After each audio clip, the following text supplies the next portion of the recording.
Hello, A to Z Sports Primetime, live on a Tuesday night. I'm your host, Easton Freeze, Titans beat writer reporter.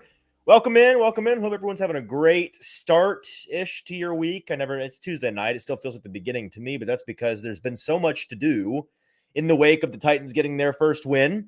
We are going to talk about a couple of coaching notes from that first win this evening, some late breaking news on the Cardinals side of things. Not only did the Titans get a big win on Sunday in the sense that they won the game, but they also got a big win in the sense that Brian Callahan and his coaching staff weren't the big national embarrassing news for once. That's a nice change. It is the other side of the sideline in that game that had the courtesy of, as of tonight, being the big embarrassing news. Jonathan Gannon, head coach of the Arizona Cardinals, fined $100,000 by his own ball club for the way that he blew up on the sideline immediately following one of the Cardinals' many blips and blunders that led to them throwing that game away in hilarious fashion.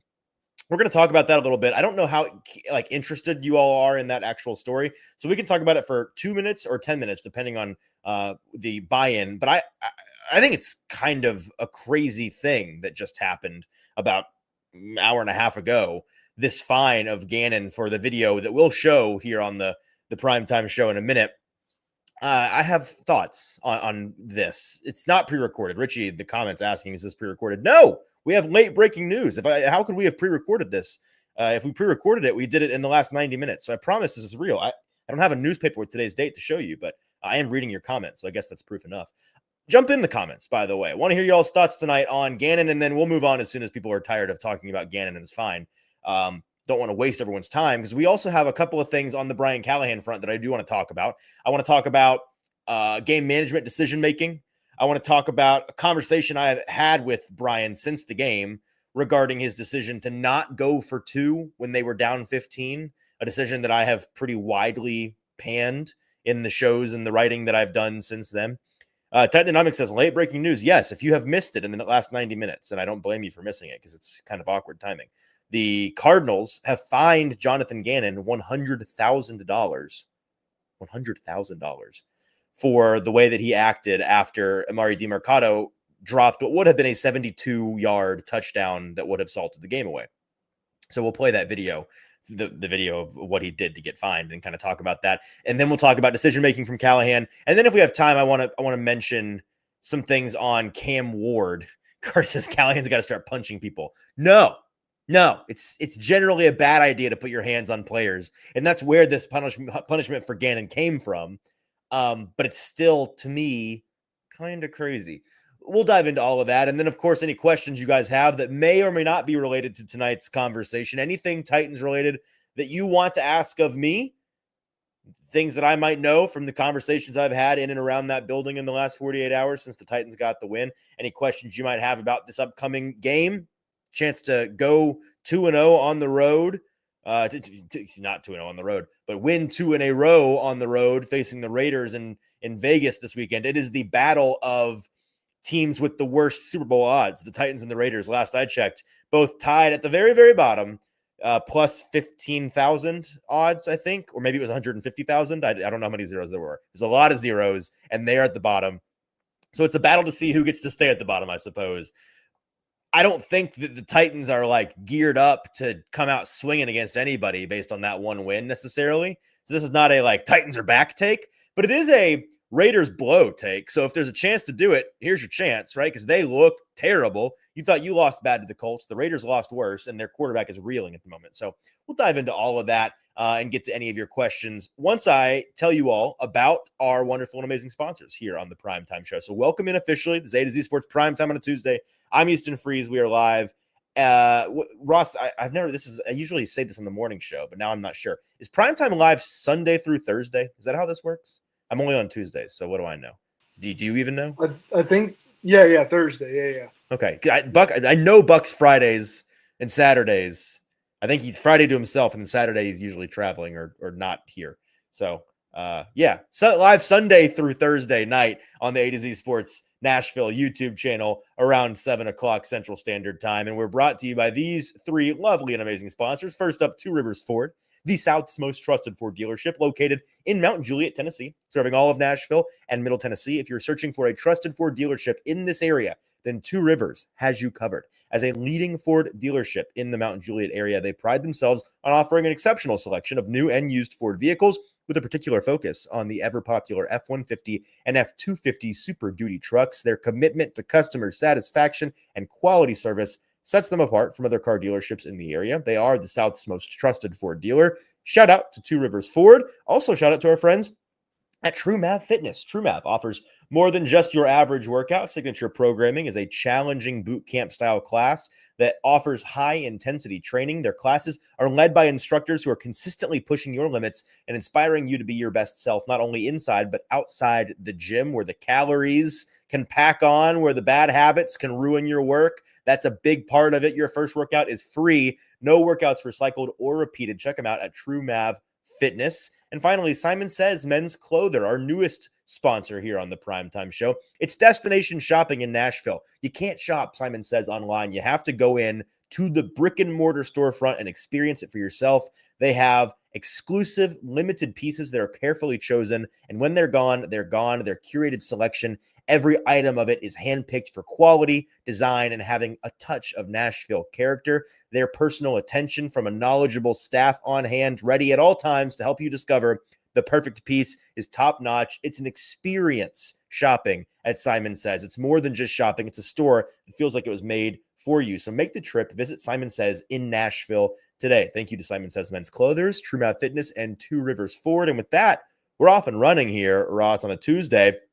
Any questions you might have, again, throw those in the comments, whether they are Jonathan Gannon related, Brian Callahan related, Cam Ward related, or anything else that might be on your mind. We'll get to it all by the end of the show. I should say this real quick. Sorry to cut you off. By all means. Eric said Buck stopped doing Sunday nights recently. So he does not do primetime when we have road games because he's obviously flying back. So road games, no primetime on those Sundays. Fair enough. But home games, you do get primetime. So, tune in for what should be a spectacular primetime 10-ish days from now, 12-ish days from now, when Buck is talking about the Mike Vrabel return game. I'm sure he'll have plenty of thoughts on that. Okay, let's play this video, Ross. Jonathan Gannon, as reported, I believe initially by Adam Schefter, being fined $100,000 by his own ball club, by the Cardinals, for the way that he conducted himself with Amari DiMercato on the sideline. The way that this is worded is weird, by the way. So the tweet from Schefter, which one could guess might be copy pasted from the sources that sent him these things. Fined $100,000 for a sideline altercation with running back Amari DiMercato, who dropped the football before crossing the goal line Sunday on what would have been a 72-yard touchdown run. There will be no further discipline for Gannon. That last little line feels ambivalent, but to me, that signals this massive holy crap fine from the Cardinals and not from the league is at least in part service to the league to satisfy them, because this is the kind of thing that I would expect to generally be handled in-house. And obviously, technically it's being handled in-house, but to me, that number and the way that these tweets are worded, and it's more than just Schefter, speaks to me that this is the league saying, y'all need to do something big to keep us out of your business. And this is what happened. Play the clip, Ross. I think I'll be able to talk over it. Should be able to. Here's what Gannon did when DiMercato came to the sideline. And whether you agree with him or not, it's a understandable reaction, at least. Like, you can understand. How would you react? That's my question. How would you react if not just any running back, but your replacement level third running back, who's really lucky to even be here in the first place, costs you the game? And he wasn't the only one. Like, then a guy a couple minutes later also cost them the game. But that's, as Mike Bell says, for $100,000, that's an all-out ass whipping. Yeah, he touched him twice, technically, at least twice, as it's worded in the official documentation on Twitter. You can see DiMercato kind of flinch twice from being slapped or tapped or maybe punched. It's hard. You can't see Gannon's hands from that angle, but clearly in the chest plate, he's given him some of this. Let's ask our first Two Rivers Ford take question, Ross. Fair or foul for Jonathan Gannon to be fined $100,000 for this? And again, if you all don't give two craps about this topic, we can move on very quickly. But to me, this is crazy town. I think it's completely foul. I'm not trying to go all in on the old man like our country's gone soft and I can't believe it's not like that. And I understand that ever putting your hands on a player as a coach is going to be a bad look, especially in 2025. Bad way to foster player relations, bad way to build trust and respect with your players. But this kind of thing warrants an apology, which Gannon came out today and said, I apologize to DeMercado for the way I conducted myself. I apologized in front of the whole team to the team for the way I conducted myself. I was accountable to my team for it. And that's that. To me, that's what is required of this. Maybe a small internal fine from the Cardinals if they feel like it's a culture issue that they simply can't stand. Fine. And I get that it's because of the placing the hands thing. It's not chewing him out. He deserved to be chewed out. I mean, Matt, because again, this is not your starting running back. Like in terms of this being you can't do that. You'll lose the locker room. This is not chewing out Derrick Henry or Tony Pollard, or like this is chewing out. Not to be disrespectful to Julius Chestnut, who I don't think he would do this dumb thing in the first place that DeMercado very foolishly did. But this would be chewing out Julius Chestnut or somebody even less significant than Julius Chestnut on the sideline for fumbling what would have been a game-sealing touchdown. The guy's lucky to be on the field. He's lucky to be active on a Sunday. He's certainly lucky to have the ball in his hands and have a chance to score touchdowns. So this is not like you got to respect your guys in the locker room. This guy's barely in the locker room. Okay. Hunter says, what is this? A Barbie league? I'm seeing some mixed answers from the chat. Some think it's fair. Some think it's foul. I'm not saying it's foul to punish him at all or to demand something like to I'm not saying it should have just been let go, but I think it is crazy town to fine him $100,000. It's the first time, I believe Schefter tweeted, it's the first time any coach has been fined. Jonathan Gannon is the first NFL head coach to be fined for an altercation with a player since the NFL fined former Bucs head coach Bruce Arians $50,000 for swiping his hand at safety Andrew Adams' helmet during a January 2022 wildcard game against the Eagles. So it's not something that happens often. It's double the fine of the last guy.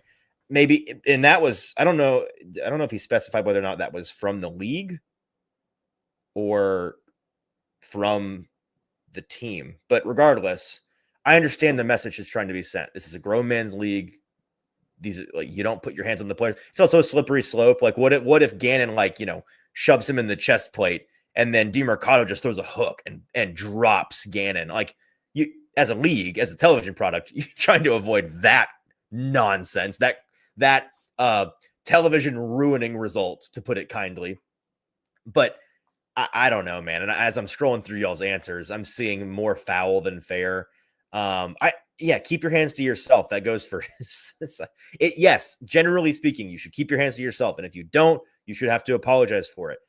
The slippery slope thing, my last point on this, I get, because I heard Chris Long on the former NFL pass rusher on his podcast, Greenlight, I think is what it's called. And he was talking about it as a slippery slope. Because what if DeMercado comes out swinging? Sure. But nobody swung on anybody like this. Let's not pretend that a slap or a smack or a push or even a as gentle a punch as that was to the chest plate of a guy that he's wearing shoulder pads, is akin to somebody swinging on somebody. It's not. We shouldn't be conflating those things. Bobby says, so what if the player hit the coach like that? There's a power dynamic here.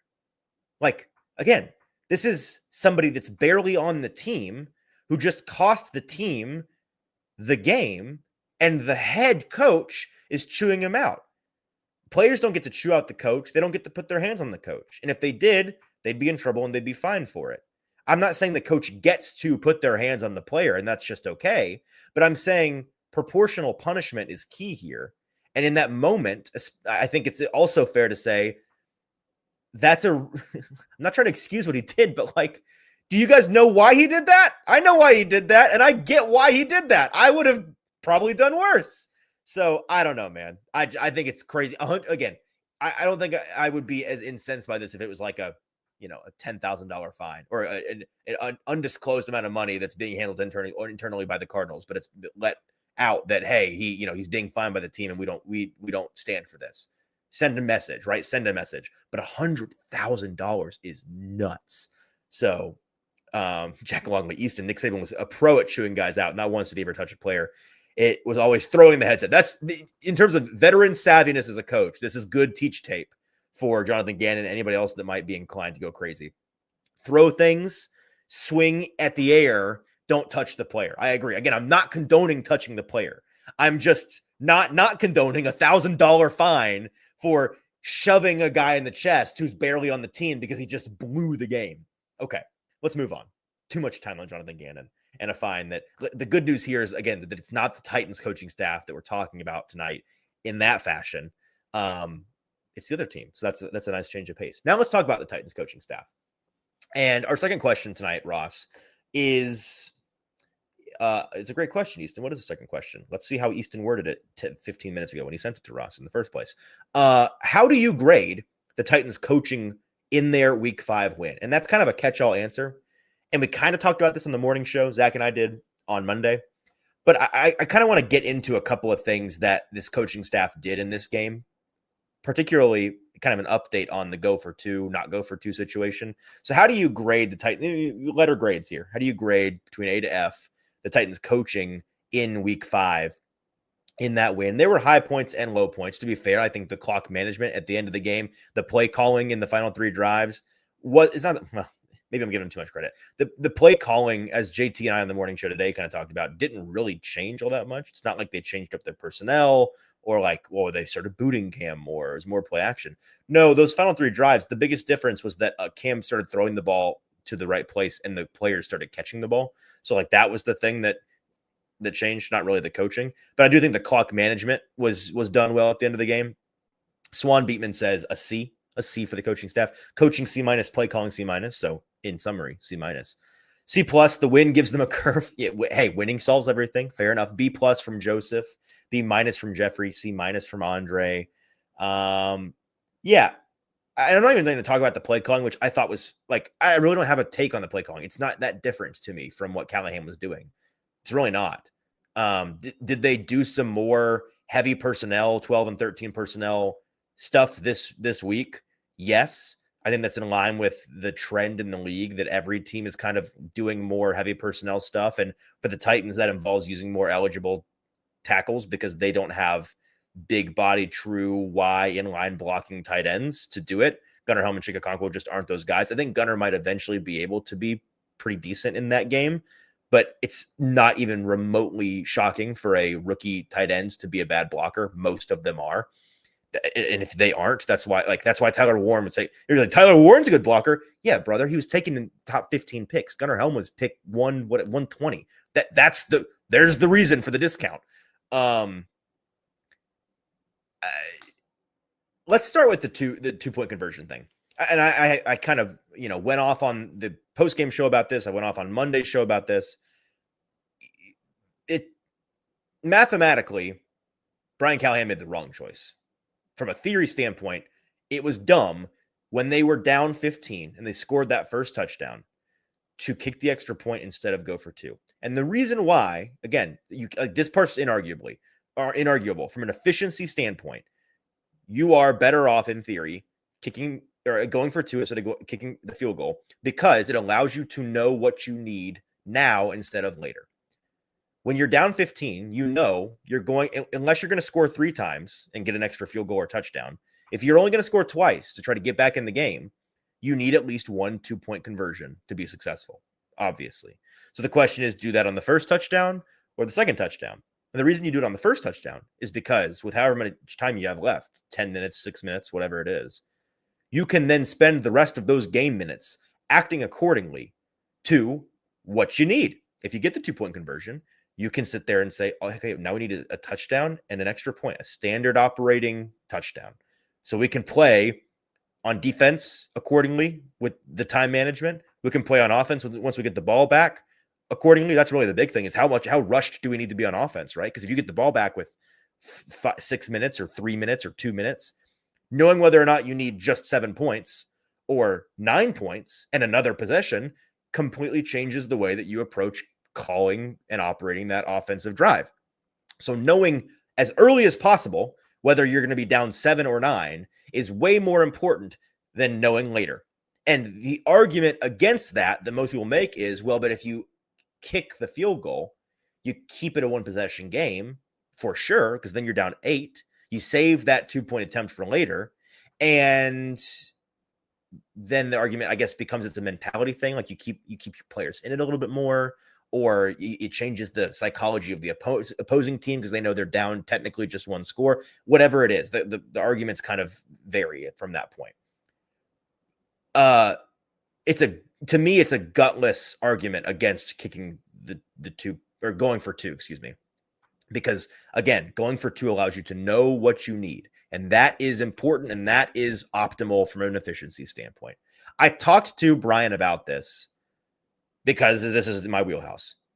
And the good news to me, the reassuring thing to me, is that this was not just a vibes decision from him. This was not him not knowing. I wasn't breaking any news to him. The math was the way that it was. In theory, he did the wrong thing. That was a calculated choice. I still disagree with the calculated choice personally, but at least knowing that because here the Titans' entire coaching staff and Chad Brinker and Mike Borgonzi all get together. It's like a 12-person meeting on Saturdays, every Saturday, and it's a strategy meeting. They go over everything from different scenarios like down 15, down 14, down 9, to the way that they want to operate in 2 and 4 minute drills, to the way that they which penalties they want to accept and decline depending on what down and distance you want to put your opponent in. All of these situational game planning things, they meet for a couple of hours every Saturday to talk through it. And they come to a consensus and they go into each game with a plan on that. This is something that Callahan told me the coaching staff talked about, this down 15 thing, about for an hour straight 2 Sundays ago. So they'd covered it. They'd come to a decision then that if this were to happen, they would kick the extra point and save the 2-point conversion for later. The rationale, and he sent me some numbers on this, and I'm probably going to write this at some point this week. It was going to be a much earlier write in the week when I thought they were going to lose, but now that they won, it's kind of smaller potatoes. The rationale is that since 2019, which is roughly when this started to become a question because the analytics became popular and coaches started to catch on to the idea that, well, theoretically, you actually should kick for 2. That's kind of when the conversation started. And since then, and I don't have the numbers off the top of my head, but like there's a certain number of teams that have been in this situation. The majority of them had kicked the extra point. It's like 2/3 to 1/3 extra point versus go for 2. And then only 5 of the 80 some odd teams that have been in that situation went on to win, because naturally, no matter what you do, you're not expecting to win when you're down 15 points in the fourth quarter. Those 5 teams that won all won kind of in different ways. One team went for 2, got it, and then scored the touchdown the way the theory said. One team did it the opposite way, the way the Titans tried to do it, and they won. One team went for 2, didn't get it, but then they got an extra possession because they secured an onside kick. The Titans did it by kicking the extra point, missing it, and then needing a touchdown and then getting a field goal. And then one team got it to overtime. So there was no trend whatsoever. It's too small a sample size. And so to them, it is a personal preference thing. And the primary driver of why the coaching staff chose to do it this way is because they think psychologically, they think, first of all, generally, the statistics say to them, not in theory, but in practice, the practice says it's really dealer's choice. It's a preference thing. Fine. Even it's personal preference, I still fundamentally disagree with the idea that you should not find out what you need as soon as possible. But fine. Their point was, this is a team psychologically that we want to keep in the game, that we want them to know, hey, we're only down 1 score. Let's stay in this thing. Let's finish strong. And I understand this team's had finishing problems. I get the boilerplate elevator pitch argument on that. Where I disagree, my evidence on this, and Ross is going to blow your mind, how I know the Titans as a team weren't going to be mentally crushed by failing on the 2-point conversion and being down 9 is because they missed the extra point and they were down 9 and they won anyways. They did the thing. It was they did it totally backwards, but they did the thing. So I'm sorry if I'm not buying that this team mentally, like, and to be going further into it, me as a player, some of these players I'm sure don't know or care about the math. Fine. But you can't tell me there's some smart guys on this team. You can't tell me some of them in that spot are thinking like, supposed to go for 2 here, should go for 2 here. Whether it's because they know the numbers, or to me, it's just logic. It's like, let's find out what we need now. Let's sack up and find out now so we can act accordingly. And for your coach to adamantly be like, one, going for one. If anything, that's kind of like not expressing belief in me and in the team. It's to me, for the coach to say, we're going for 2, this is the spot, I believe in you guys, that expresses confidence. And even if you don't get it, it's like, guys, I was with you there, don't worry, now we know what we need. So I guess I just disagree. Maybe it's because I've not played in the NFL. Maybe it's because I'm not coached in the NFL. Whatever it is, I appreciate Brian for talking me through it and expressing the team's understanding of it. And it's reassuring to know that they've thought it through. I still just fundamentally disagree with it. Another thing I fundamentally disagree with is the fact that the Titans they're generally cowardly this year when it comes to decision making in game. And there's a chart today. I should have grabbed it for the show, but I didn't. There was a chart talking about 4th down decision making and showing what teams are following good process. Like, one axis was good process in terms of whether you should or shouldn't go for it based on win probability models, and then one was aggressiveness and cowardice or passiveness, because within the range of the win probability, there's also some that are like dealer's choice, and you can choose to be aggressive if you're like a Dan Campbell, or you can be more passive if you that's just your style. Or I think in the Titans case, you're like, oh, I'm not sure our team's good enough to handle these 4th and 3 conversions, whatever it is, which I get that, fair. And I think that's the driving force behind the Titans generally being more passive. But in this game where they are 0-4, they are fighting for their lives. They're trying to catch a spark, catch a vibe, which the Cardinals handed to them, thankfully. But sometimes you got to make your own momentum, make your own luck. For you to punt on 4th and 1, 4th and 2, and 4th and 3 in that game doesn't super sit right with me. I don't love that. And again, I know it's not flippant vibes decision-making by Callahan. I want to emphasize the fact that this is all process-oriented on his part. I just disagree with the process, personally. I don't think you should have gone on all of those things. But there was a moment in the game, especially on the 4th and 1, which I think was the last of the 3 that they punted on, if I'm not mistaken, and they were roughly around midfield. I think they were on their own side technically, but near the logo. They don't go. And I don't know. I think this team needs to be able to. And maybe it's foolish of me, but there's a part of me at this point it's just like an effort attitude. Like, go down swinging, man. You know what I mean? Like, I know you trust your defense. Situationally, the defense was playing well after they couldn't stop anything to let the Cardinals get to 21 points. But really, after the Cardinals scored 21, the defense held up outside of that one little run stop issue where DeMercado handed the ball back to them. I don't love that. So that's my criticism for the Titans coaching staff. My optimism for them is this. One, I think the clock management at the end of the game was well done. Not that was like some 301 level incredible, like, wow, but they did the right thing, and that's the kind of thing, frankly, I think a lot of Titans fans would expect them to bungle somehow. And I also am complimentary of the way that they stayed the course, because again, especially on offense, they didn't change much, because I think they correctly identified in the first 3 quarters, we are running the ball really well. We're running the ball efficiently. We are staying on schedule far better than we have at any other point this year. And I searched this today because I was curious. I'm writing about it. The Titans by week, here's their average 3rd down and distance. So 3rd and what on average by week? Week 1, 11.5. So on average, you're going back a yard and a half. Not great. Week 2, 8.4. Week 3, 7.1. Week 4, 8.3. And then week 5, 5.8. First week that they've been on average in what is technically speaking 3rd and manageable, because 3rd and 7 plus is unmanageable. If you ask NFL teams, 3rd and 6 or less is manageable. So the Titans were in 3rd and 5.8 on average in this game, in large part. And this was not just a 4th quarter thing. This was kind of all game. It's just the passing game got their act together in the 4th quarter. They were on schedule for the majority of the game, which is great. And the run game has a big part to play in that, because Tony Pollard ran the ball 14 times. Half of those runs went for 5 or more yards, and only 2 of them were stopped behind the line of scrimmage. So they were gaining yards and staying in 2nd and 6 and 3rd and 3 for a good chunk of the game. And the coaching staff just identified the fact that we just need Cam to like settle down, set his feet, not hold the ball too long, and then for the receivers to catch the ball.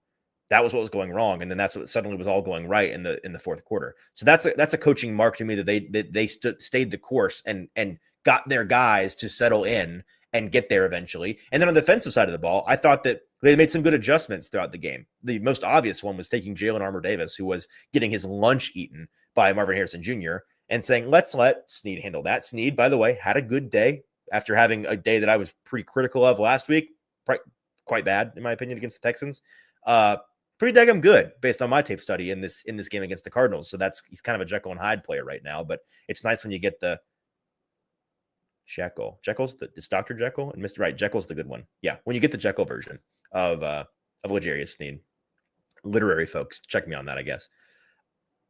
The last thing that I want to mention, and then we can get to any questions you guys have and we'll get out of here, is the Cam thing. Callahan told us yesterday that because Cam wasn't, maybe it's a little bit overboard to say he was dreadful in the first 48 minutes or whatever it was before they had those final 3 drives. Dreadful is strong, but he was quite bad.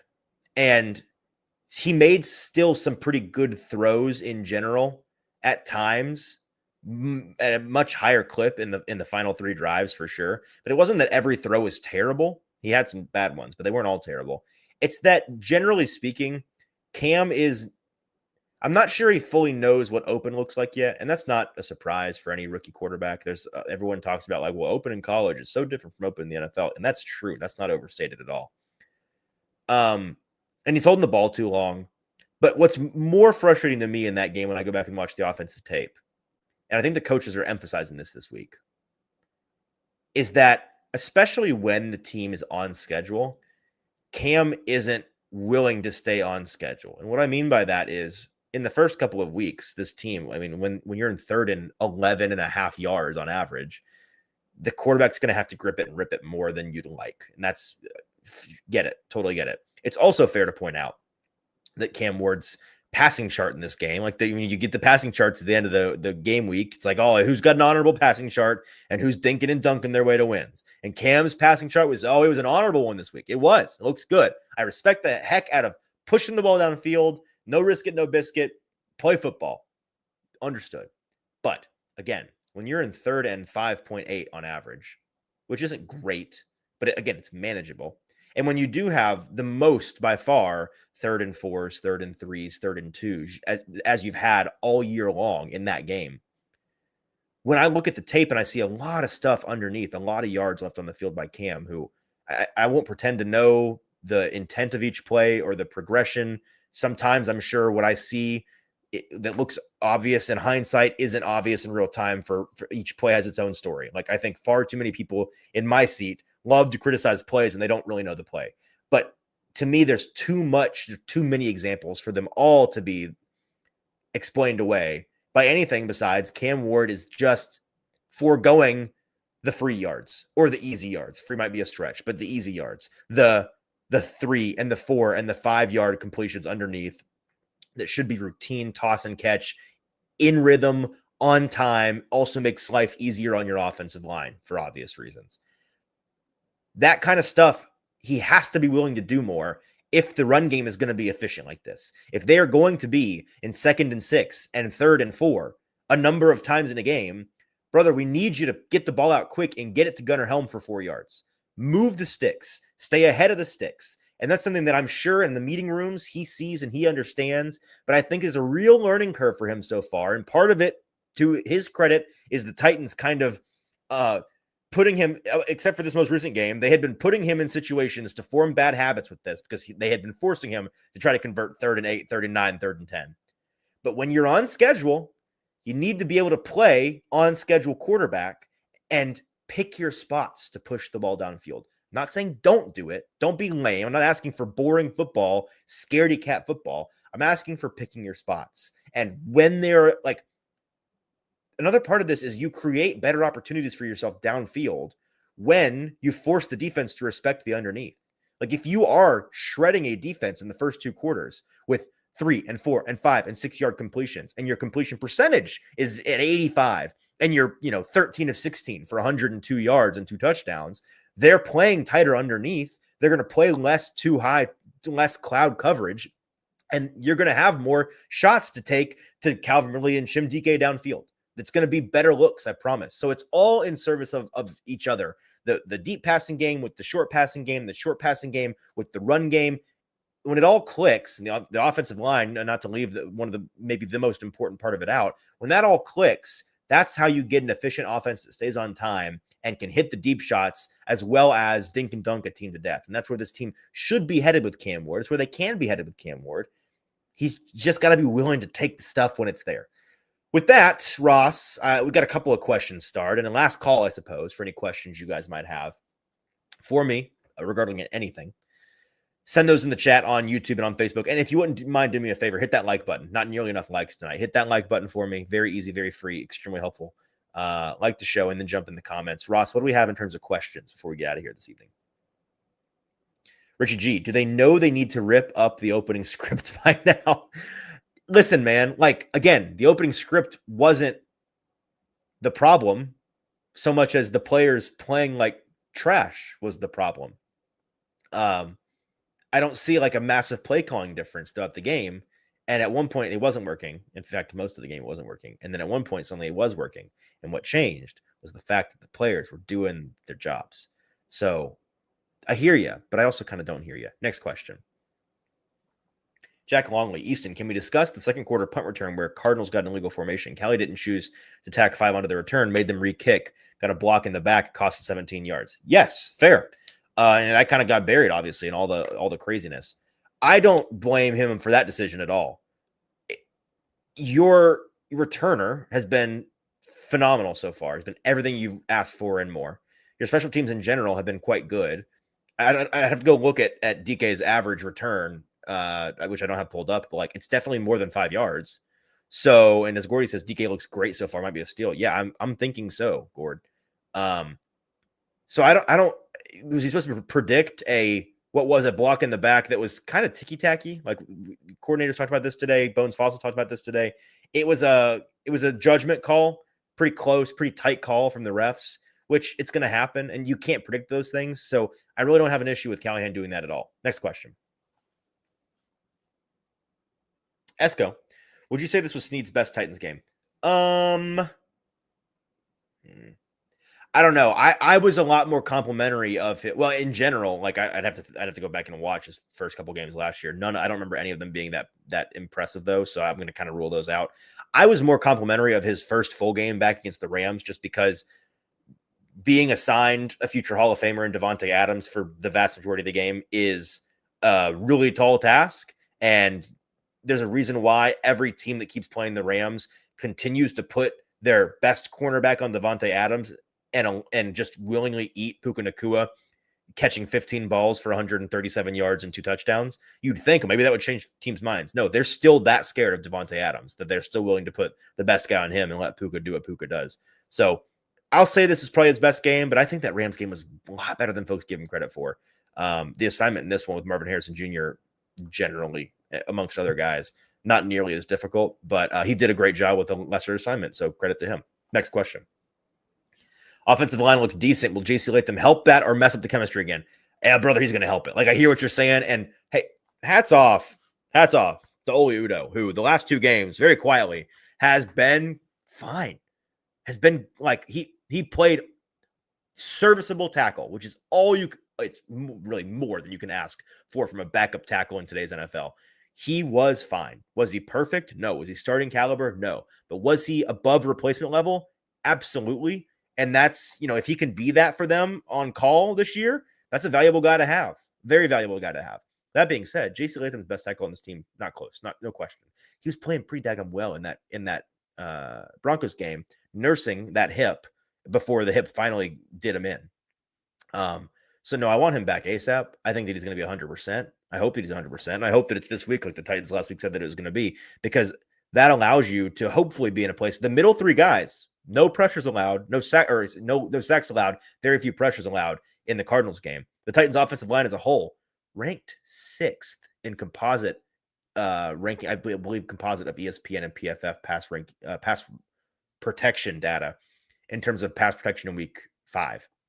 That was a lot of words. The 6th best offensive line this past week, the Titans were. Lesser assignment for sure. But with a backup tackle in, and for, again, the Titans offensive line, brother, we're taking those. JC Latham coming back allows the middle guys to continue to be really good and continue to get better. Latham to be your best tackle and Dan Moore to be your worst lineman. If Dan Moore is your worst lineman, you are in business. So give me JC Latham back right now. Thank you. Next question. Andre. Hello, Andre. Do you think playing the starters a lot more in the preseason would have helped with the chemistry and Cam being more inclined to take the smaller shots? Really, no.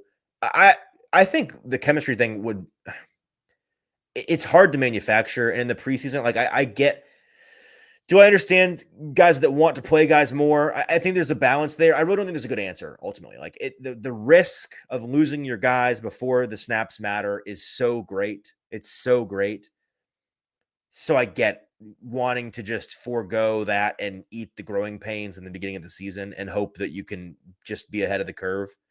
At the same time, it is nice when guys have a chance to, like for the offensive line, for example, talk to any lineman, past or present, but particularly guys that have been around a long time or from the present or the past rather.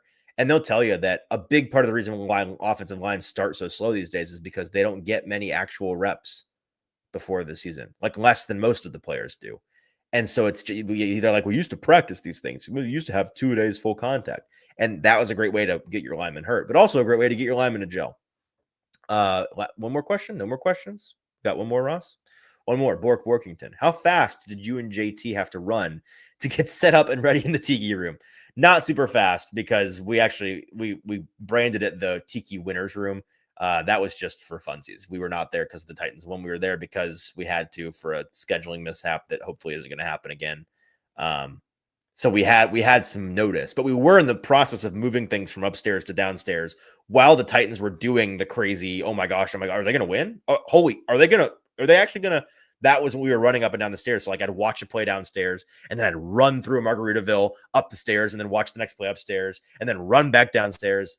It's kind of annoying to be honest with you, but we got it done. It was the worst lighting ever for a show, but it happened. So that was that show. And this is this show. We're all done here. Ross, thank you for hanging out. Folks in the chat, thanks for hanging out. I will not be on the morning show tomorrow for the first time in a while. My sources are telling me, I don't have any actual hard evidence of this. I'm hearing that Austin might be back. I think the exfil from South America finally went through. Shout out to the special forces that made that happen. I hope that he's in one piece. Whether he is or not, Austin or the corpse of Austin will be on the morning show tomorrow morning with JT. And then I'll be back at some point later in the week. Until then, and of course, Buck back here on Primetime tomorrow to rant about whatever is on his mind. Until tomorrow morning, 7 o'clock, same place, different time. I'm Easton. He's Ross. We'll talk to you then. There's a very low percentage of this that is smiles and glory holes.